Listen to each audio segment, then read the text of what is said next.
இன்றே டவுன்லோட் செய்து உங்கள் ஃபேவரட் ஷோக்களை என்ஜாய் பண்ணுங்க. அம்மனோட நகைங்க எல்லாம் எப்பவும் உங்க வீட்ல உங்க பாதுகாப்புல தான் இருக்கும். உங்க வீட்ல இருந்து தான் அதை எடுத்துட்டு போய் அம்மனுக்கு சாத்தி பூஜை ஆரம்பிப்போம். இந்த தடவையும் நீங்க நாளைக்கு கோயிலுக்கு நகையில எடுத்துட்டு வந்து அம்மனுக்கு போட்டு அலங்காரம் பண்ணி பூஜையை செஞ்சிடலாம். இந்த விஷயத்த உங்ககிட்ட சொல்லிட்டு பூஜைக்கு அழைக்கலாம்னு தான் நாங்க வந்தோம். கோயில் விசேஷத்துக்கு நான் எப்பவுமே வராம இருந்ததில்ல. கண்டிப்பா நாளைக்கும் கோயிலுக்கு வந்து பூஜையில கலந்துக்கிறேன். அம்மன் நகைங்களை என் வீட்ல இருந்தே எடுத்துட்டு வந்து கொடுக்கறேன். பூஜைய ஜாம் ஜாம்னு நடத்திடலாம். ரொம்ப சந்தோஷமா. அதோட இந்த வருஷம் கோயில்ல நடக்கிற பொங்கல் திருவிழாக்கு ஆகிற மொத்த செலவையும் நான் ஏத்துக்கிறேன். விழா நல்லபடியா நடந்தா போதும்.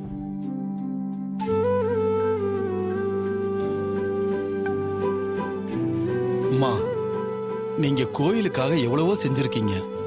இந்த விழா செலவையும் நீங்க ஏத்துக்கிறது ரொம்ப மனசுக்கு சந்தோஷமா இருக்குமா? சரி இருங்க, பணத்தை கையோட வாங்கிட்டு போயிடுங்க. ரோஹிணி அம்மா, என் ரூம்ல பணம் இருக்கு, போய் எடுத்துட்டு வா. சரிங்கம்மா.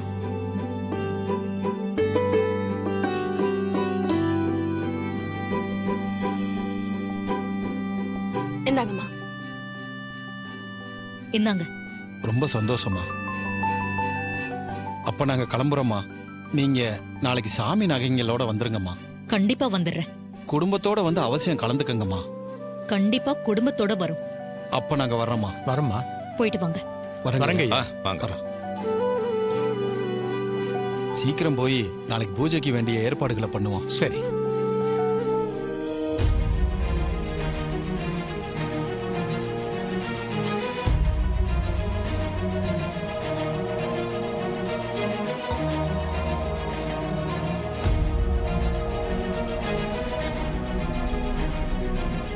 என்ன மாப்ள, மறுபடியும் இவனோட சேர்ந்து சுத்த ஆரம்பிச்சிட்டீங்க?